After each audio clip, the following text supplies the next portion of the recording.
Welcome to Lingthusiasm, a podcast that's enthusiastic about linguistics. I'm Lauren Gaughan. And I'm Gretchen McCulloch. And today, we're getting enthusiastic about what politeness and rudeness are made up of at a linguistic level. But first, people have been asking us for years. You guys have bonus episodes on Patreon, but I want to get a gift for someone, or I'm broke, I don't have a credit card. Is there a way that I can buy a gift subscription for someone else to the bonus episodes, or ask someone else to get them as a gift for me? And we're pleased to say that the answer is now yes. Patreon have newly added a gift membership feature, so if you'd be excited to receive a Patreon membership to Lingthusiasm as a gift, we'll have the link in the show notes for you to forward to your friends and or family with a little wink wink nudge nudge. Also, if you're intrigued by the bonus episodes, but a monthly subscription isn't quite your thing, we also now have a way for you to buy a themed bundle of linguistic bonus episodes on a particular topic. So if you're looking for more linguistics-related books to read, both fiction and nonfiction, you can pick up the Linguistics Book Club collection, you can pick up the Lingthusiasm Book Club collection, or check out the Lingthusiasm After Dark collection for our episodes about swearing, language under the influence of various substances, and our special ASMR episode where we read the Harvard sentences in a soothing, calming voice. For both of these collections, or membership that gives you access to over 90 bonus episodes, go to patreon.com/lingthusiasm. Our most recent bonus episode, for example, was a crossover chat with the team from Let's Learn Everything. Let's Learn Everything is a delightfully silly science podcast, and they had me on their main show to ask me questions about linguistics. They had so many fun questions that we recorded a second bonus part for patrons about science, metaphors, and more. You don't need to already have any familiarity with their show to listen to the bonus episode, but we will link to the first part anyway, since it was also really fun.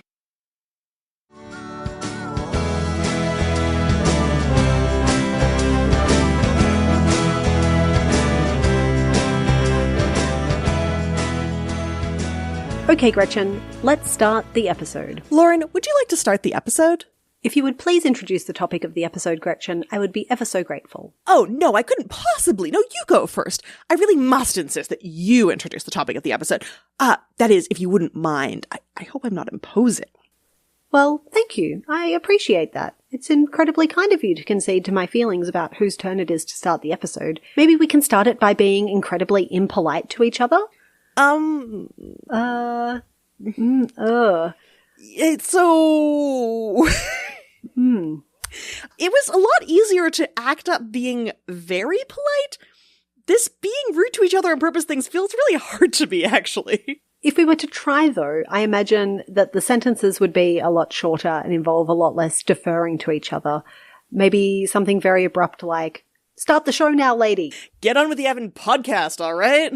Podcast now. Okay, so maybe we have articulated by now that this episode is about politeness. And we use very different language to do things that feel more or less polite. I was really fascinated when I was getting into linguistics to learn that there is a whole linguistic theory of politeness, like, we've cracked it, linguistics is the secret code, now you know how to interact with everybody.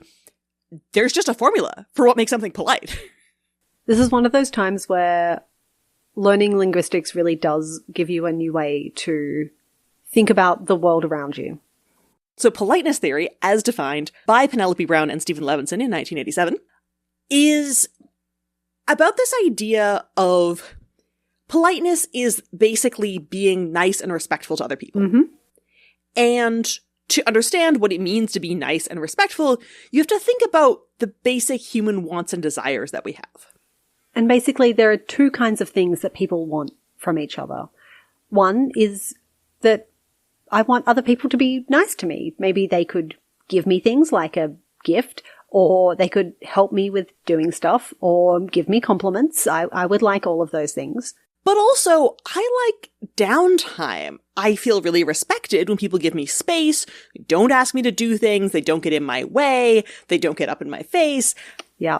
So this creates an interesting tension. Indeed it does. Sometimes being nice is actually getting in my way a bit. And sometimes leaving me alone could also make me feel neglected and not cared about. And it's this really complicated balance between these two wants and desires that we have and how we go about satisfying those two wolves inside of you.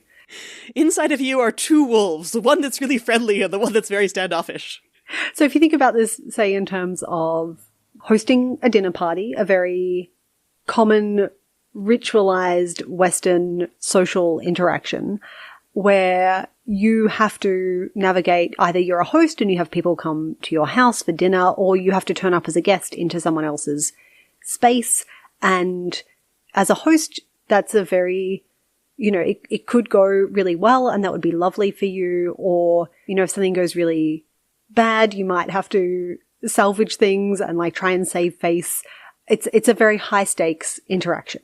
Right. Because on the one hand, like someone throwing a party, like that's really nice. Like, hey, there's this fun event that you can go to. But also like if no one shows up or if there's some sort of disaster, people get in a big fight or something, like this could cause you to gain face or gain status or gain prestige and people being like, wow, you had this great party. Like you did this great thing for us. Or it could cause you to lose face by having a really awful party or party that no one comes to or that's really unsuccessful for other reasons.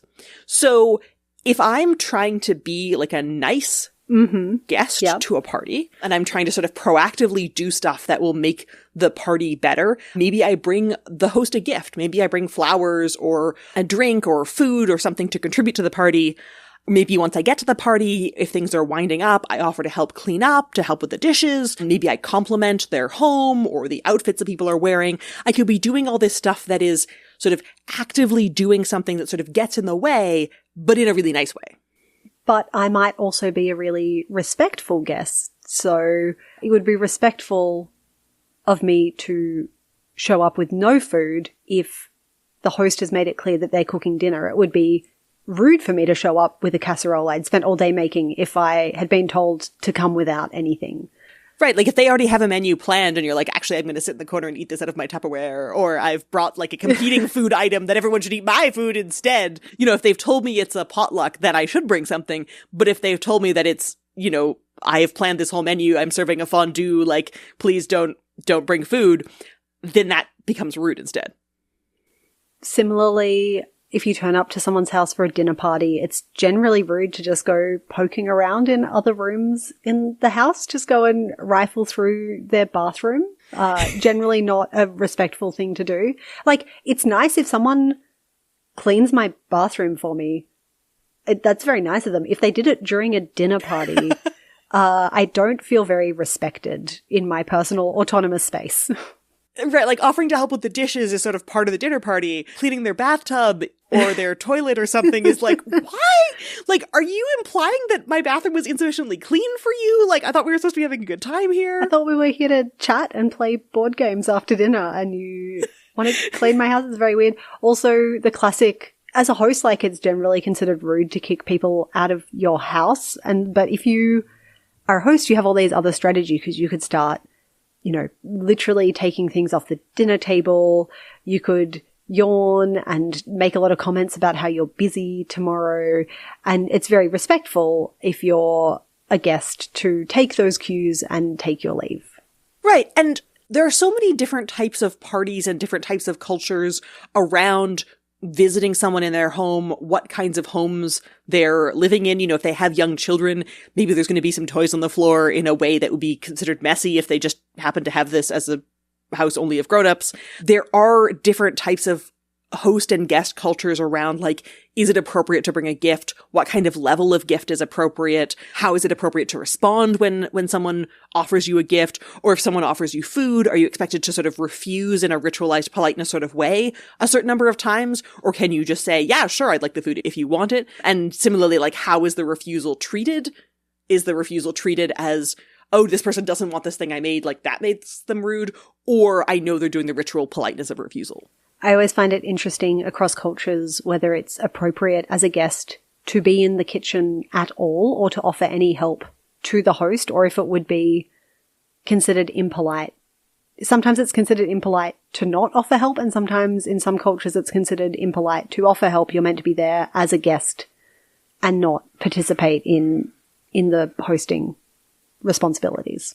And that to do so would imply that you don't think the host is like up to the job. Mm-hmm. Like, it would definitely be very rude to go to a restaurant and offer to help in the kitchen. Yes, that is a completely different social context. And it would be interesting, or I guess maybe if you've left your wallet at home, this might be the way you pay back for your meal. This was always the joke that I've seen made about like, uh-oh, if you don't have enough money, you're gonna have to do the dishes. But I have never actually seen someone do it.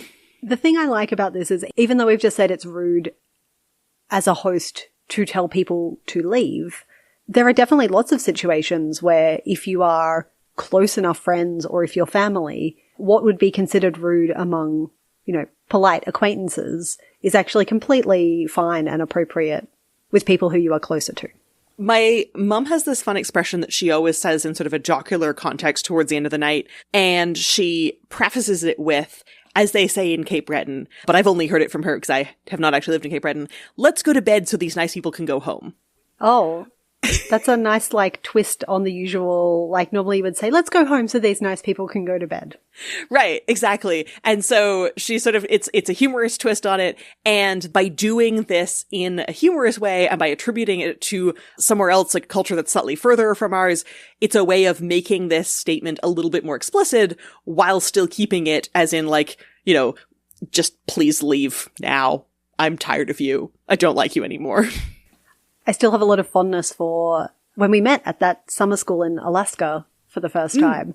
And one of our colleagues who had lived in Alaska before, it was the middle of summer, so it was still bright at 11:30 at night. And she was like, look, I know it's Alaska, so none of you people have realized it's actually way past bedtime.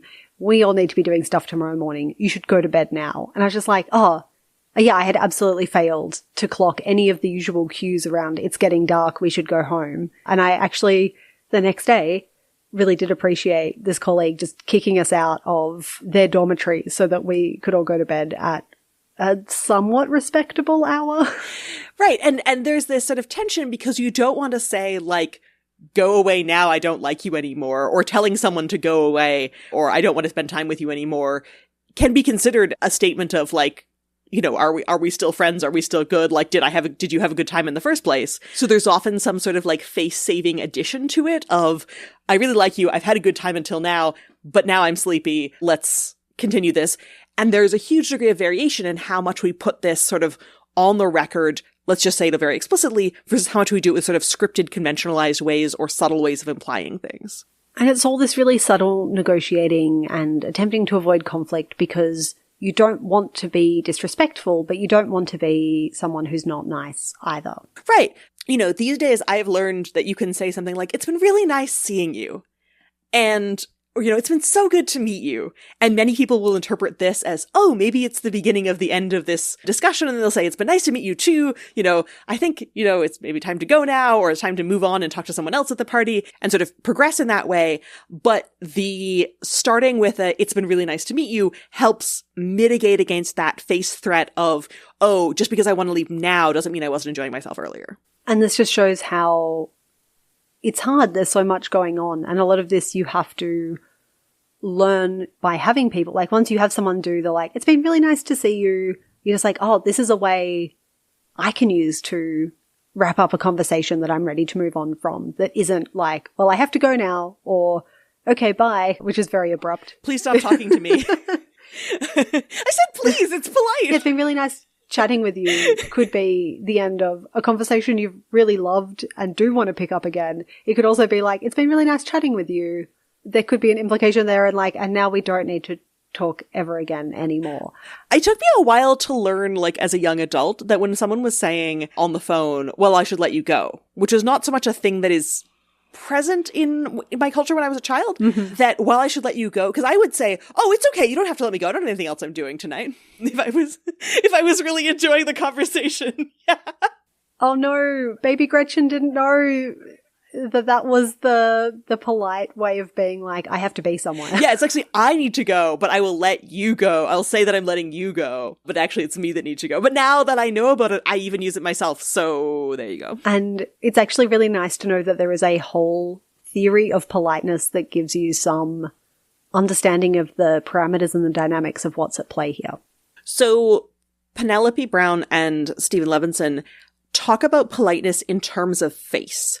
And this is a term that's already present in, regular conversation. We've said several times something like losing face if you are seen to be doing something rude, or saving face if you are sort of rescuing yourself from being perceived to be doing something rude. And the way they frame it is that there are two kinds of face or politeness types that people are concerned about. One of those is positive face. You want to be seen as a person who's nice and kind and helpful and pro-social. And the other is negative face, which is you don't want to be interfered with, or you want to respect other people's desire for autonomy and for independence and not to be infringed upon all the time. And it's balancing those two things, this desire for independence, but also this desire for helpfulness, that creates many of the tensions that involved in different types of politeness, or that help us expand the taxonomy of politeness, or understand that in certain contexts or in certain cultures, positive or negative face may be more prioritized for one person than for another. It's really astounding, the range of languages and the range of linguistic features that have been analyzed using Brown and Levinson's framework. I know some people argue that it isn't the best approach to all politeness in all cultures, because it's very much focused on the individual, and whether as an individual I'm being nice or I'm being respectful. And for a lot of cultures, politeness is about a larger social dynamic and not just respect for the individual. Like, it's about respect for family or social unit. So politeness theory has evolved with some of that feedback, but continues to grow as it is applied to new contexts. And I think even if it doesn't quite fit for some cultures, as an individual moving across different cultures and thinking about different approaches to politeness, I find it personally a very useful way to think about, is someone being impolite, or am I interpreting something that's polite in one culture differently because of my own?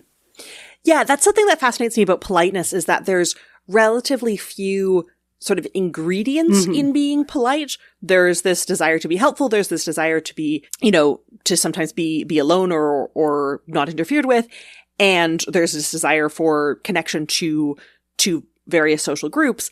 And yet the combination of those things can create so many interesting and sometimes difficult circumstances when different types of politeness priorities interact with each other. So it's this relative simplicity and then the incredible complexity of what emerges from that I find such an interesting contribution of politeness theory. I do also love that it's called politeness theory, but a lot of politeness theory is really about studying impoliteness, because impoliteness is where systems are breaking down and interesting things happen, or like impoliteness arises in really interesting contexts. Like we mentioned briefly before, if you are very familiar with people, it's actually using impoliteness strategies is a way of being kind of closely socially connected to them. So like around an informal family dinner table, saying something like, chuck us the salt, instead of please pass me the salt, or being able to say to someone you're really close to, like, oh, you have to go home. I'm tired and I've got a big day tomorrow.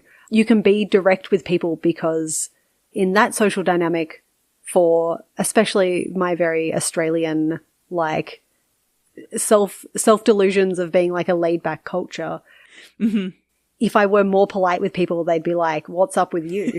Right. Like being, super polite with everybody all the time is also being quite formal and standoffish, potentially with people all the time. Yeah. And if you want to show intimacy or show that you're like a friendly person, deliberately choosing less polite options is also something that shows like, oh, I'm not being so standoffish. I know that we have a certain type of closeness. In some languages where you actually have to select how polite you're being in the grammar by choosing like a more polite pronoun or a more polite form of a verb to talk to someone, one of the things that's often really hard to learn as an English speaker coming into these systems is that those quote unquote lower status honorifics are the ones that you use for people you're really close to. We have a whole bonus episode on honorific structures, but they intersect with politeness in super interesting ways. So I use politeness, pronoun forms and verb forms in French all the time, because you have tu, which is the informal form, and you have vous, which is the polite form or the plural form. And I remember at one point learning that these were cognate with English thou for tu and you for vous. And being like, wait, hang on, English used to have this, and then we lost it because we actually kept using the formal form, the polite form, just for everybody. Yeah. But except in certain contexts. So in, Christian religious tradition, it's conventional to refer to God as thou. Yeah. Which sounds very fancy. Right. Just like, respect for God, use the fancy old-time pronouns. And I came across a French translation of a hymn that I was relatively familiar with, and I was like, but they're addressing God with tu. Oh, wait, no, that's the same as thou, but in French, because I have a different emotional valence for it, it doesn't seem sort of distancy and oldie-timey. It seems very intimate. Like, tu is also used with children and with pets and with, family, people you're close to. And so this word that is the same in the historical context has this different emotional connotation because one of them seems sort of distancy and oldie-timey. Yeah, we no longer have to think about this distinction in the English pronouns. That's why we have a whole bunch of other strategies for dealing with politeness. I do like that, again, just when you think you've got a handle on this, like, the closer I am to someone, the less I have to use these high status ways of referring to people or addressing people. I do like that a lot of English speakers will then go full circle and, refer to a child as young Missy or yes, Master such and such. And you go full circle. I especially like it when people will talk to their cats in this very formal sense. Like, sir, my banana, unhand my banana. Or, excuse me, ma'am, this is not your litter box. And like, the cat doesn't know what's going on here. Yeah. Like, it is not conventional, quote unquote, to refer to animals with honorifics, but it can go full circle and go to this jocular sense. So again, just when you think you have a handle on it as a system, you see on paper, oh, ma'am and sir are very polite and formal. And then speakers immediately go, well, now that I have this system, I'm going to mess around with it. And there's also like, just because you might normally use vous with strangers, if you're using certain types of expressions with strangers, so there's a French expression that is ferme ta gueule, which is like a very rude way of saying like shut your trap, shut your mouth. And gueule is the word for like a muzzle, like an animal's muzzle. So if you're referring to someone's mouth as like a muzzle, you're not doing it very politely. And I swear, like, this form just really does not exist in a formal version, because there's no context in which you can say fermez votre gueule, because you can't, like, it's such a rude expression that you're already going to tutoying someone at that point. Like, there's not a version of it where you can use the formal you as well. Smash up some politeness and impoliteness into the one little phrase does not work.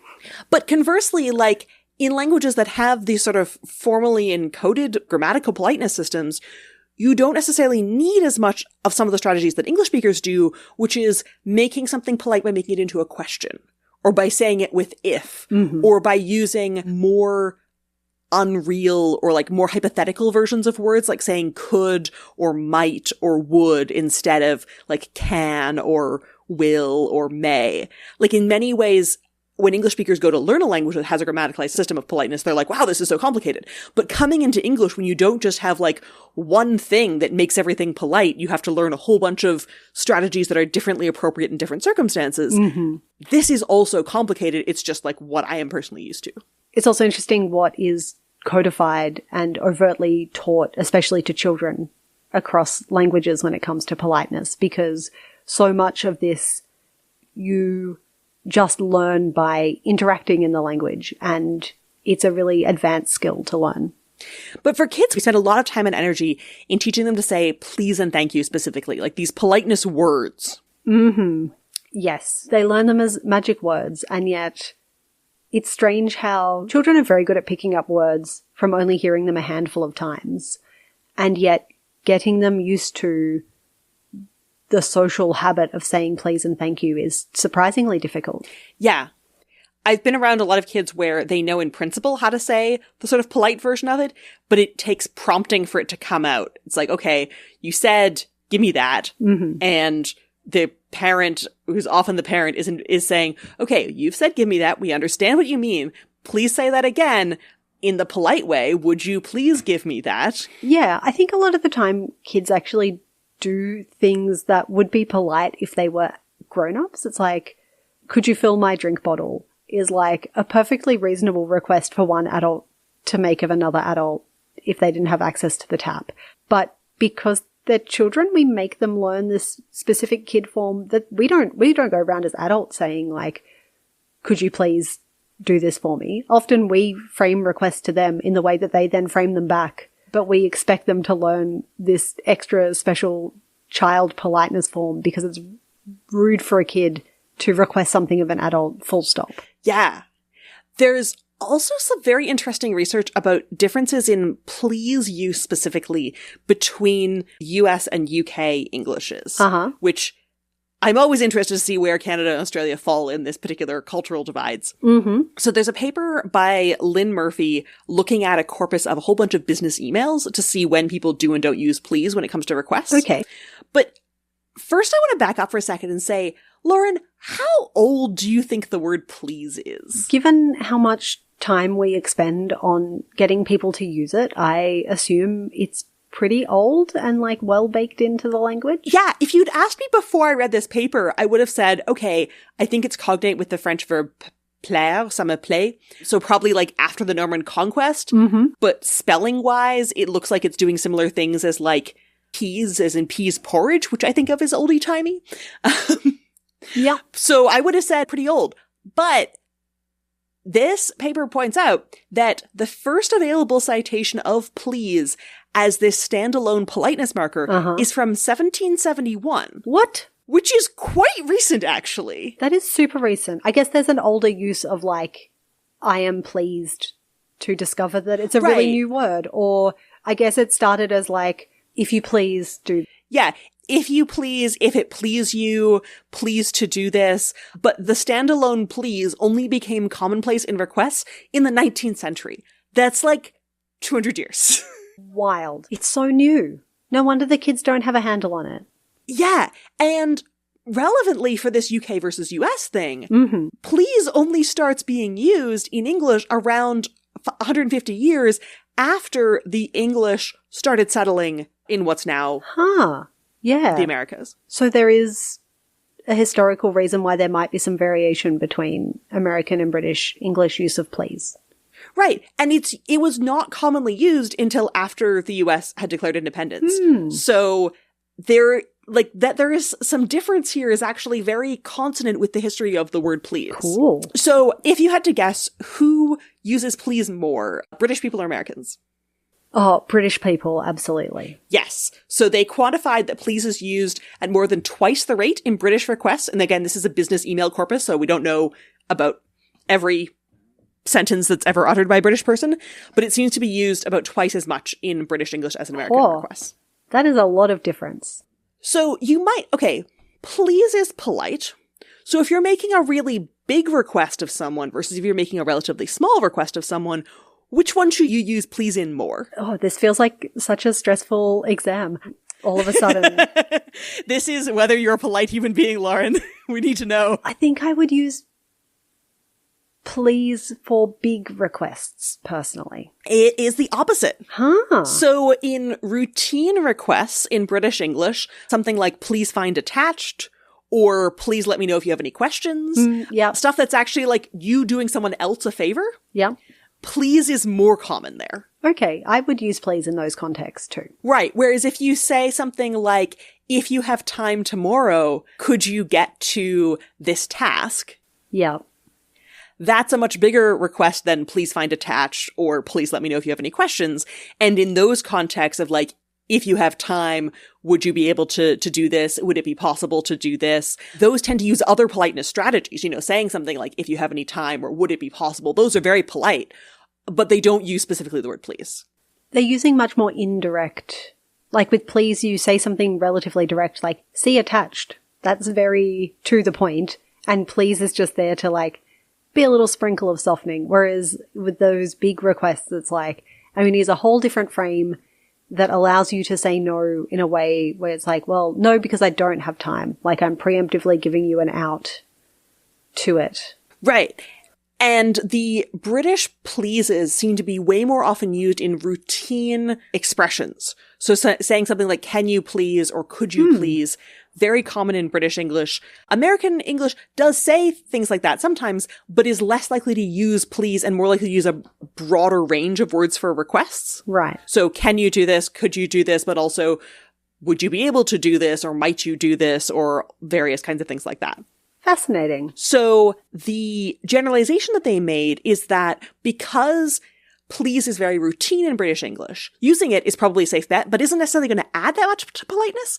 But because it's so routine, omitting it can be seen as impolite. So it's sort of safer to hedge your bets and use a please. Mm-hmm. Whereas the American English example, where there's less please, this is not part of a general, like, decrease in use of politeness words in general. Right. Because thanks and thank you are actually more common in American speech than British speech. Okay. So they're still using their go-to magic words. Right. And other types of, you know, conventional indirectness, like saying if and could and stuff to make a request polite, those are still used in American English. Mm-hmm. But please is specifically interpreted by Americans as a marker of power difference. Ah. Oh, I'm mortified to think of that because I do not. I totally have this intuition. Really? Yeah. And so there's a comment from Lynn Murphy's blog, which is about differences between American and British English because she's an American living in the UK. Yeah. And one of her blog commenters said, who is American, please winds up feeling impolite with people that you don't have the right to order around. Huh. I.e. anyone other than your children. Fascinating. So American culture has this goal of appearing to be egalitarian in business interactions. Right. And so you don't want to be marking power distances because you're trying to pretend that sort of everybody in the company is like all relatively equal to each other. And saying please like removes that impression of equality. I would like to apologize to all of my North American colleagues to whom I've used please without realizing that I'm actually invoking some kind of power dynamic. I was about to say, forgive me, please. But then I realized that that's a bad look. Yeah, I definitely, like, I was in the UK recently and I was like, oh, I've got to remember when I go to a cafe, I need to say, can I have a coffee, please? And not, would I be able to get a coffee? Or could I get a coffee? And put like less into the could and less into the would I be able to and more into the please. Like just stack my politeness points differently. I mean, you kind of hit on a problem in the social dynamic of Australian coffee ordering because we have that British use of please, like it's fine with people who are socially equal to you. You're not bossing people around by using it. But we also have that same American attitude towards being like egalitarian.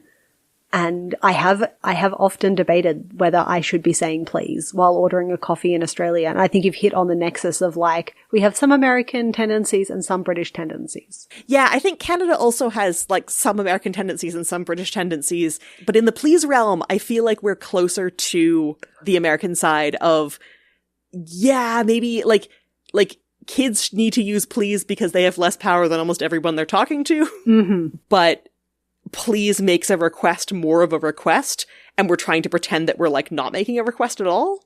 I mean, it also doesn't help that like we talk about this general interactional category of requests, but requests can be a lot of different things. And I feel like all of the social scripts that we get overtly taught for requests are for things like asking for a glass of water or to pass the salt. Right. Like if I go into a coffee shop and I ask them for a coffee, it's really not a huge imposition because they're sort of there to sell me a coffee.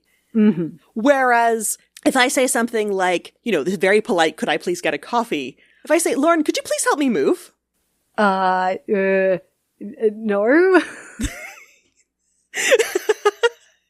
That's a really big request to ask in such a casual way.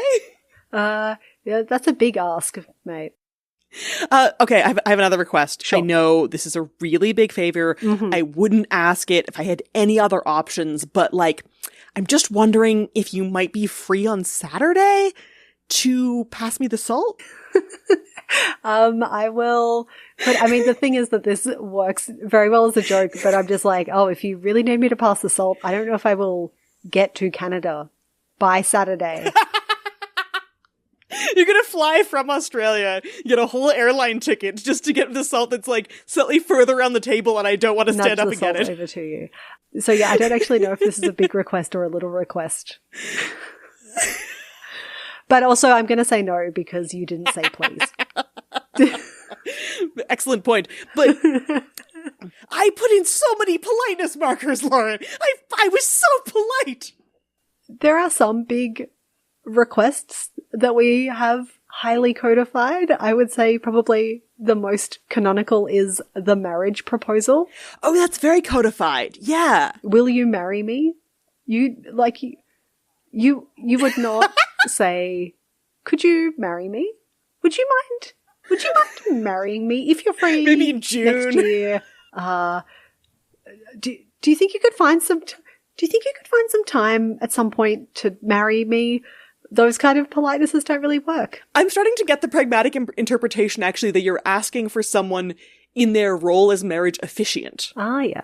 Right? Like, so-and-so and I are going to get married. If you're free next year, would you be willing to conduct the ceremony? Like, that's the version of that request that I can do. But like, would you, as in the other person, become my spouse? That was It's like such a specific ask as well that we don't really use will you as a construction for other requests in English. Like, will you pass the salt? Yeah, not really. I have like, could you there? Or like, will you help me move? Oh. Even though arguably, like, will you marry me is quite a big ask. It's just a very formulaic one. Yeah. So, apart from small requests and marriage proposals, I think a large part of why a lot of these politeness strategies aren't codified is because teaching children please and thank you as magic words is nice and easy, but these more complex kinds of indirect strategies is actually how most politeness gets done. As we've started to see, it's really complicated, and it's something that you learn by interacting in the culture that you're raised in. And, like, one might say, okay, but, like, why have we made these systems of politeness so complicated? Mm-hmm. And I think it's similar to how, like, sarcasm is very complicated, because the reward for politeness that's really well done is that everybody feels very, like, taken care of and understood, and, like, nobody's had their freedom sort of impinged on, and nobody's had their goodwill impinged on, but also everyone's been very nice, and that this sort of politeness emerges as an elaborate dance out of things that feel like you've been doing them out of your own initiative.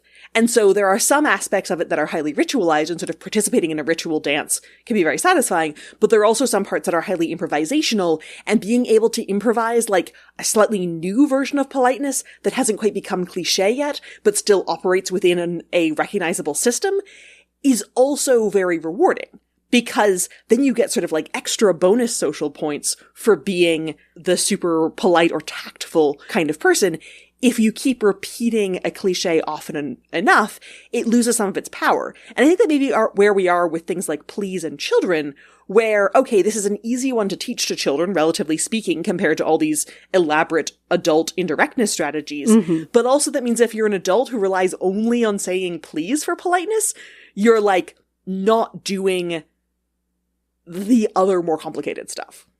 And that complicated stuff, as you said, keeps evolving and changing, and there's lots of generational variation. Mm-hmm. Usually what was a politeness strategy for an older generation is now seen as something that's cliched or face-threatening once it becomes more codified.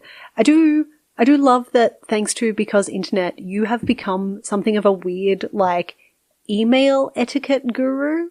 Oh, is this an occupation you expected to have? No, I mean, sort of, because what I was seeing online when I was writing Because Internet was a lot of sort of professor-type people complaining about how their students emailed them from an etiquette perspective and saying the students were sending them emails with either greetings that they found inappropriate or no greetings at all, which they also found inappropriate, or like addressing them with the wrong title. You know, a lot of professors like have a PhD. They want to be addressed as doctor or professor and not as like Mr. or Ms. because that's not their title. But like the students were coming from high schools where a lot of high school teachers do get addressed by Mr. or Ms. Like that is the polite thing to do in high school. And they may just never have sent or received a lot of emails before because like that's not how most of us online, especially young people, communicate with each other. If you're more used to text message based conversations, starting with a greeting is really unusual. Right. Like you might start a text with like hi or hey, but you'd be very unlikely to start a text with like, dear Lauren, I have an idea for our next podcast episode. What if we did this? Sincerely, Gretchen. I would be extremely worried about you. Like someone stole my phone at that point. Whereas I'm more likely to text you. I have texted you a lot. Oh my God, we should totally do an episode of about this. Mm-hmm. In the middle of nothing, with no greeting, no closing, like maybe if we were talking about something else beforehand, I might be like, by the way, I just had a great idea for the podcast episode. We should totally do an episode about this. But not like in the understanding that the text stream is a continuous, somewhat synchronous conversation. Yeah. And that greetings and closings for the most part, like if I'm sending someone a new text because like they just gave me their number and I want them to have my number, I will often send a text that's like, hey, it's Gretchen, so that they know whose number this belongs to. But once that contact has been established, it becomes pragmatically pretty weird to address people with anything, and especially to address people with anything more than a hey or maybe a hi. And so to expect that people have somehow intuited that the situation with email is completely different, I think that's a strange expectation. I have taken to giving my students a brief introduction to standard business email etiquette because I'd come to realize, especially after reading your book, that there are these generational differences. And instead of me being annoyed that they haven't implicitly understood something that they've never been taught, I've just taken to making it more codified and explicit and being like, generally your subject line should actually capture the essence of what's inside your email. And students do better. Yeah. And students are used to complying with all sorts of weird expectations. Like if you want your papers in, 12-point Times New Roman or something, they can do that too. So I had a couple threads about this and a bit about this in Because Internet. And then I started getting deluged with the media requests that were like, we just want you to comment on like whether people should say best or best wishes or cheers. And I was like, it doesn't matter. It's fine. Different industries have different norms. There's nothing you can do that will satisfy everyone's norms because in fact the norms are different in different fields. But like most of the time people are not actually trying to be passive aggressive this subtly in an email. And the thing that I would always say was we should just be more tolerant about what we accept from other people because there are different cultures around this and there's not just one guide that will help you do this entirely. And boy, did the media request not like this advice.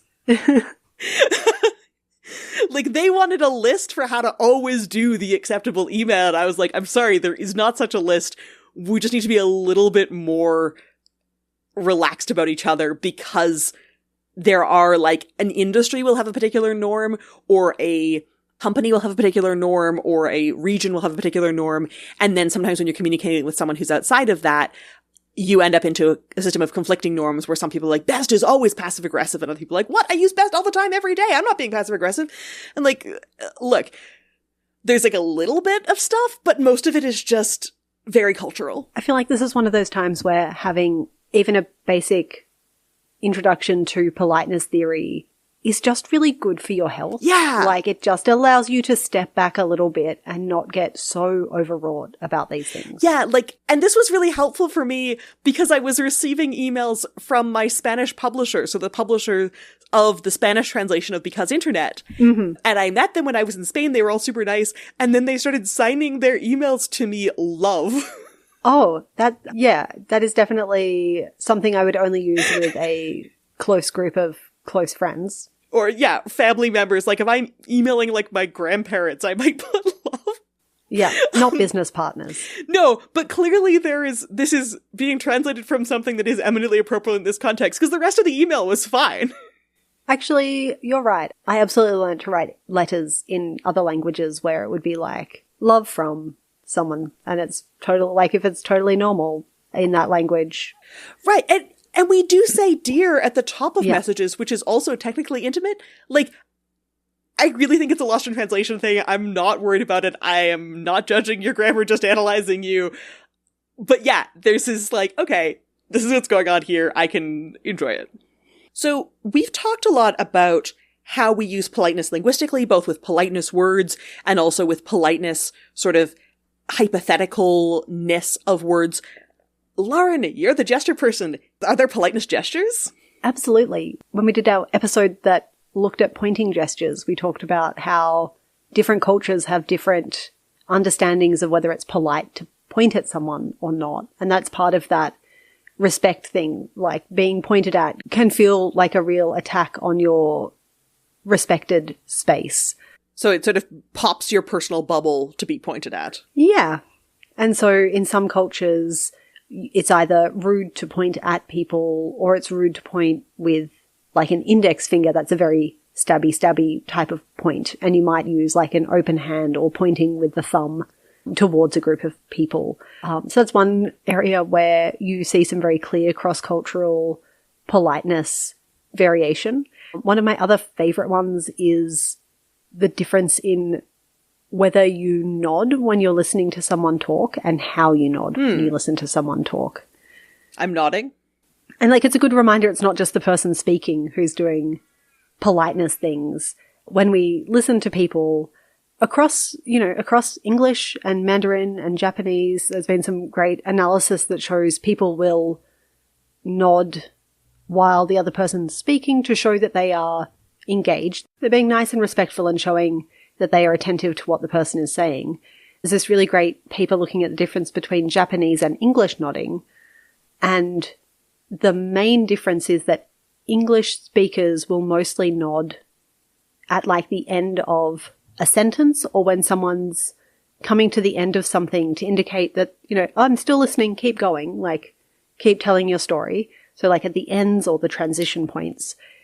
Japanese speakers will nod in the middle of sentences much more. And so it's both cultures do this kind of back channel audience nodding, but there's different politeness rules around where in the listening you do that nodding. I've been taking ASL classes recently, and they've been telling us explicitly that it's more common to nod more if you're back channeling in ASL than it is in English. And they're being very explicit about those cultural norms. And yeah, a lot of variation across cultures. How much you should back channel, how much you should use and as well as nodding type cues. And so, yeah, it's cool to know that there's that variation there as well. I feel like there's also something in politeness where, like, in some cultures, friendliness or cheeriness is considered a polite thing to do. And in other cultures, there's more of a, like, okay, we're going to sort of step back and respect each other's autonomy, and we're not trying to sort of produce an emotional response in each other. In fact, that absence of emotional response is a polite distance. Is there research on this? There's this really great Atlantic piece about why Americans smile so much. It is written by an American. Okay. Which I like. And they touch on this idea that Americans are much more invested in being nice to strangers and representing that by smiling, whereas smiling at people, you have to engage with it and potentially reciprocate. And so in other cultures, it's much more respectful to not do something expectation-filled like smiling at strangers. And that's why you get a lower density of public smiling or smiling by like public officials and these kinds of things. And it is just a really great reminder that even in a social interaction that's just like making eye contact with someone in the street, there are different politeness norms that touch on whether you're being nice or respectful across different cultural groups. I was recently in both Finland and Estonia. In both places, the linguists that I was talking to were very keen to be like, everyone tells us we're so cold. Have you found us cold? And it'd be like, you seem fine. But there was this sort of national stereotype thing around, yeah, we're sort of polite and standoffish. And I will admit that when I went to Italy and Spain afterwards, I was like, oh yeah, okay. There's a difference. Yeah.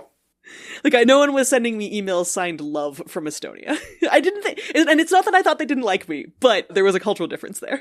And there are all these tiny cultural things in how often you say please, in how often you say thank you, in how often you smile at strangers in the street, that all build up into these really complicated and nuanced things. And we are so good at figuring them out. They are sophisticated skills. They are some of the last things that we put in place as children learning languages, learning how to do these indirect requests, and then learning how to do them in a really sophisticated way all takes a lot of time. I was really intrigued to see some great experimental research that was done to show that children, though, are pretty savvy at understanding what's happening, and it's the fact that you can't just say something, you have to say it in a way that sounds polite.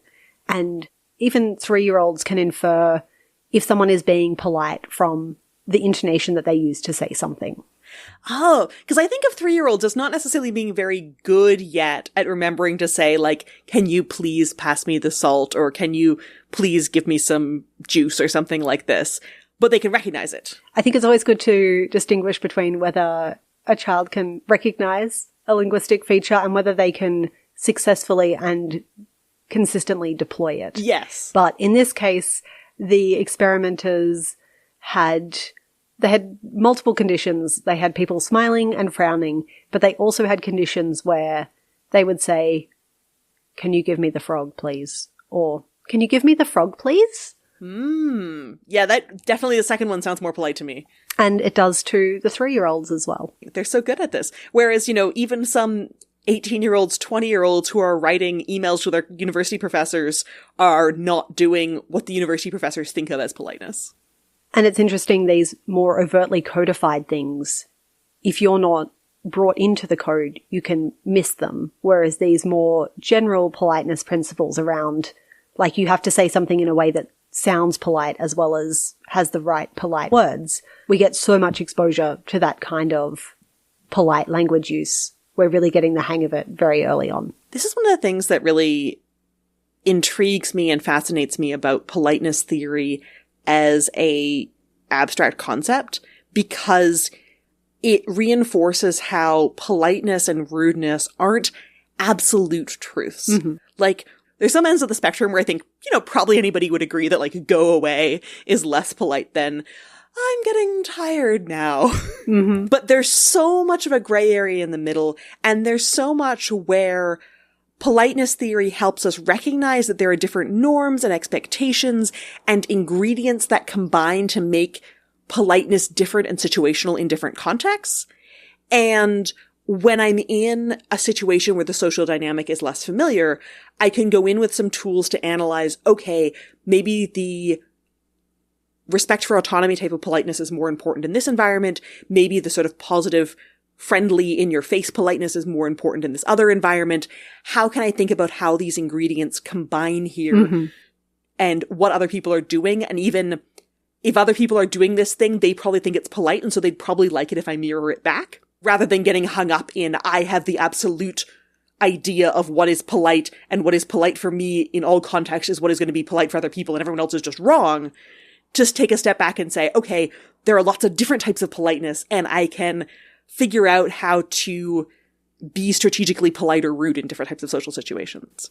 And I think politeness theory can help us extend more of that generosity of spirit to people who are operating under various different social norms. We have additional frameworks for thinking about what politeness is and how most people are often really trying to be polite.